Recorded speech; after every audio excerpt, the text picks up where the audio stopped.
What's up, guys? Welcome back.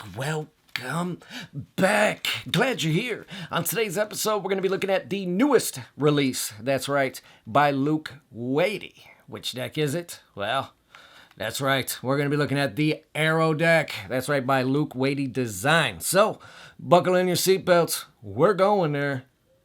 Let's go.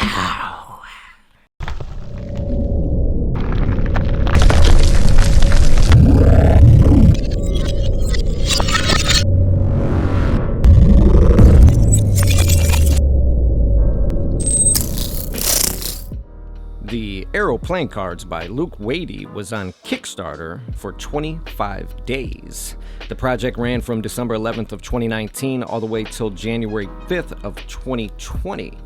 This project was successfully funded by only £39 after 222 backers pledged 7,029 pounds of a £69.50 goal.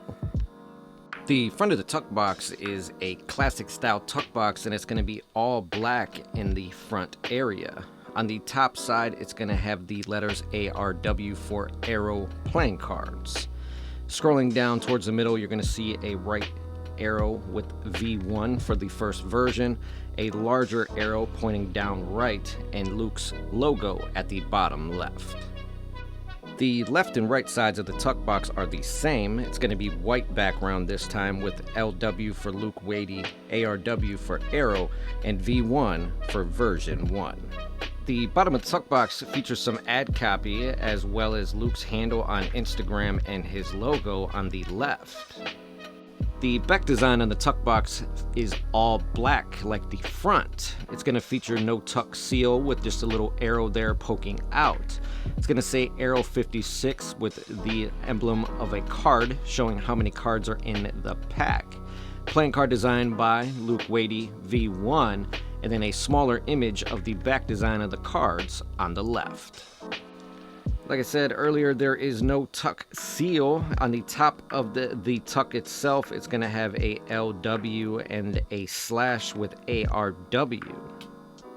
The inner tuck flap is going to have that little arrow I spoke about, and it's going to say choose your path with the hashtag #WeAreZero.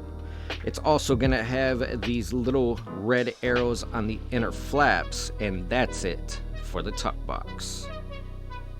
This deck does come printed by the United States Playing Card Company on their crushed Premium B stock. That's right, it does have a traditional cut and an air cushion emboss, and this is a limited edition run of only 2,000 decks.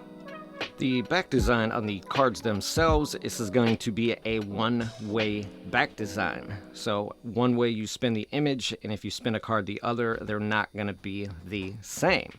One half of the card is going to be this kind of repeated pattern of the arrows pointing, while the other side is going to say ARW with the larger arrow pointing as well. Down the center, you're going to have two dark black lines. In the center of that, it's going to say 1 of 56 cards.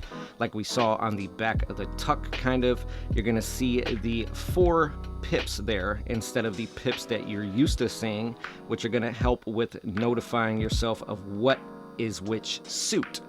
And then last but not least, you're going to see the LW, ARW, V1 like we saw on the sides of the tuck box as well. You're going to also see that this is a kind of a borderless deck in ways, but the image almost makes up its own border. That's it for the back design. Alright, so with this deck you're going to receive some extra cards. The first one is going to be one of your jokers. As you can see, it's going to be split down the face there. One half's going to be red, the other is white, and you're going to see kind of like the fonts and the text kind of do the exact opposite. So in the red you're going to have white font and text, while in the white you're going to see red. And like I said, it's going to say Joker, as well as going to see Luke's logo at the bottom. The next card is also another Joker. You're going to see the different ways that you can kind of put the letters ARW and kind of, put them around. It's going to make different, spellings, raw, war, arrow, and whatnot. The next card is going to be really cool for different magic effects and more. It's going to be a split face card. One part of it is going to be a king, while the other portion is going to be a queen. The next card is also really cool and efficient for Magic and seen in a lot of different custom decks as well as standard decks nowadays, and that's a double back card. A double back card has the back design both on the front and back, and like I said, this is used for magic effects and more. With this deck, you're going to see it's going to have 100% customization all the way through and through, starting with the number cards. That's right. Here, as you can see, the differences between standard and Luke's pips and indices that he chose this time around. You're going to see those black arrows there pointing up, and it's going to say spades on the bottom, as well as a little bit of typography that Luke is known for there in the corners to kind of help coincide which deck or which card is which. Same thing goes for the hearts there. Instead of the arrows black pointing up, these are arrows down that are red.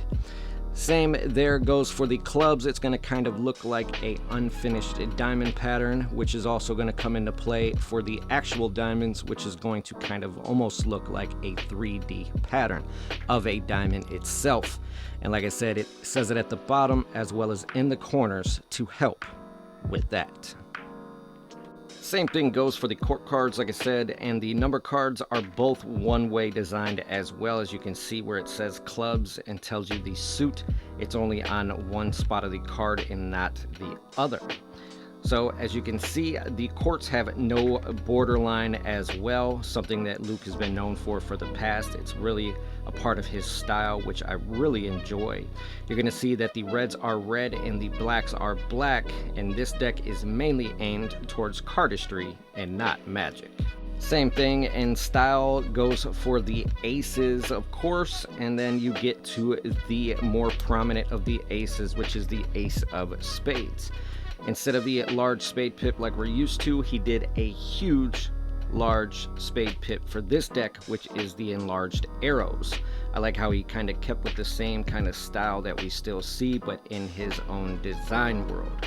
Like I said, it's going to have the same markings as always. The only difference is underneath it's going to say ARW V.1. That's it for this deck. Join me now for my final thoughts.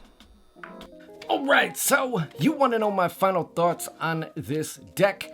I give it a 2 out of 5. That's right, 2 out of 5. For a lot of different reasons. Where do we start?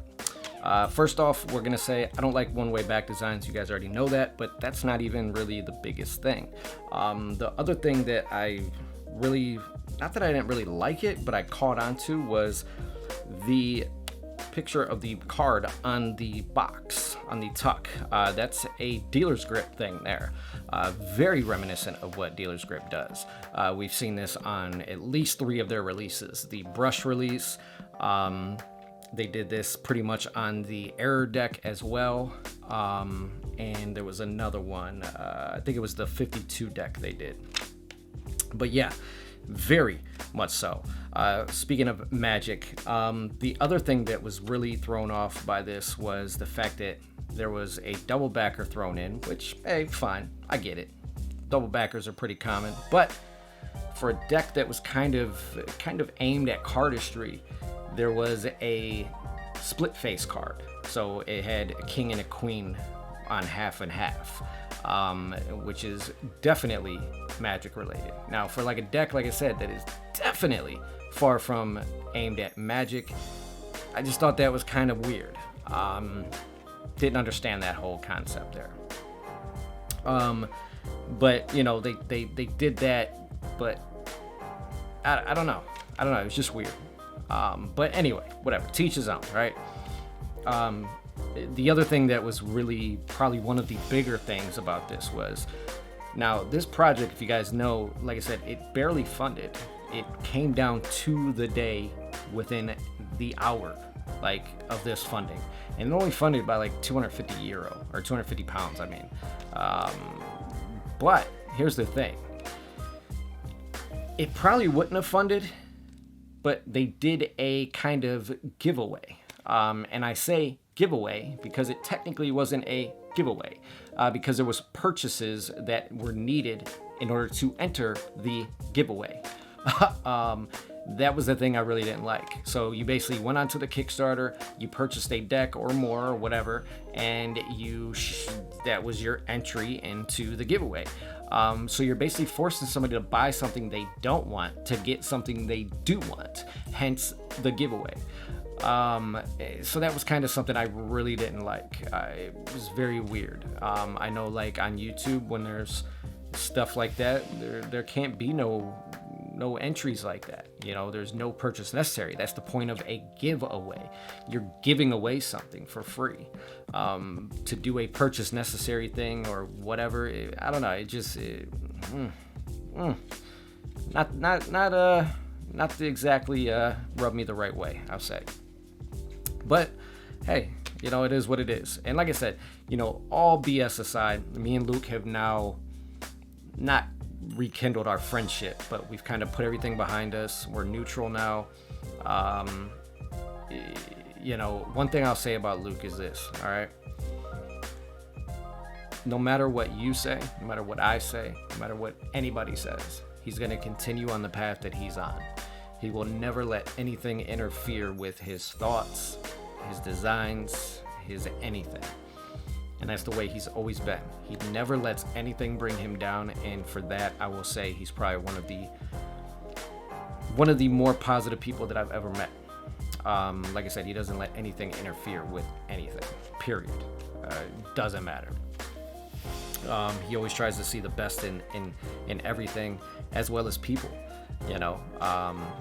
But yeah, like I said, you know, I don't hate the deck, you know. I think it's really cool. I think, you know, the different fans and stuff that you can get out of it, you know, the different spreads and whatnot is pretty cool. Like I said, I wish it would have been the little arrows, you know, the little arrows that repeat itself on the half of the card. I wish that would have been the whole card back. I think it would have been very reminiscent of like a casino style card. And it just would have, I don't know, it would have kind of appeased to both sides, you know, the people that like the design but also want a two-way design, and you know, it just would have, I don't know, it just kind of would have, I think, been a better kind of design for that, for the masses. But hey, it doesn't matter, because at the end of it, he still made it happen, and I guess that's all that matters, right? But yeah, like I said, I'll link everything down below where you guys can go ahead and check these out. Like I said, I got mine from SoCal because the Cortezes are the best. I mean, come on, you get a free DS1 with every purchase. That's right, a free DS1 carrot case with every purchase. You heard it right. So go ahead and check them out over at SoCalPlayingCards.com. Like I said, this is not a sponsored post by far. The Cortezes have always been well and always been good to me and my channel, and I will forever promote their stuff. So go check them out. But like I said, that's where I got mine from. I think they're on sale. At least they were, for about $8.50-ish, give or take. So you better head on over there before they're gone, all right? Or at least not at that price no more. So go ahead and check them out. But yeah, so that's all I can say about this deck, guys. Like I said, if you enjoyed this review, you know what to do. Smash that like button, subscribe if you haven't already, and I'll see you beautiful people on the next one.